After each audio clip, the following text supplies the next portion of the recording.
Hello नमस्कार. तर चला आज आपण बनवणार आहोत फ्रेश वाटाण्यांपासून बनणारी कचोरी. त्यासाठी मी इकडे घेतलेला आहे 1 वाटी मैदा, ओवा, मीठ आणि तेल. हे सगळं आपण पिठामध्ये छान पिठाला मिक्स करून घेऊ आणि उंडा तयार करून घेऊ.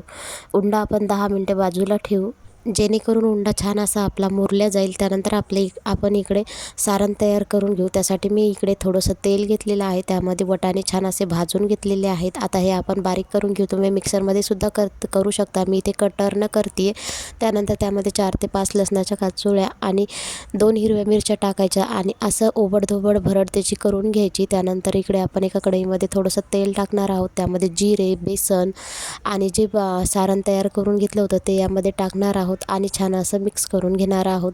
बेसनाने याला खूप छान बाइंडिंग येते, त्यामुळे आपण थोडंसं बेसन इथं वापरलेलं आहे. त्यानंतर मीठ, लाल तिखट आणि थोडेसे कोथिंबीर टाकून मिक्स करून घेऊ. त्यानंतर तुम्ही बघू शकता मिश्रण आपलं तयार आहे. मिश्रण थोडं थंड झालं की याचे गोल गोल गोळे बनवून घेऊ अशा प्रकारे. आणि गोळेसुद्धा आपले बनवून तयार आहेत आणि उंडासुद्धा मळलेला आहे. तुम्ही बघू शकता किती सॉफ्ट असा उंडा झालेला आहे.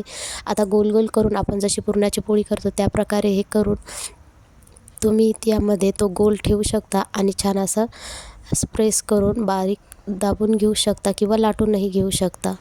त्यानंतर कमी आचेवर आपल्याला हे तळून घ्यायचं आहे. तेल हलकं गरम झालं पाहिजे. जास्त गरम झालं तर आपली कचोरी जास्त फुगणार नाही.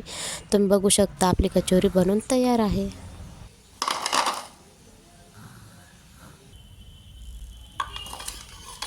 तुम्हाला कचोरीच्या आवाजावरून कळालं असेल की आपली कचोरी किती खस्ता झालेली आहे. याचा डिटेल व्हिडिओ चॅनलवर अपलोड आहे, नक्की जाऊन बघा आणि चॅनलला सबस्क्राईब करा.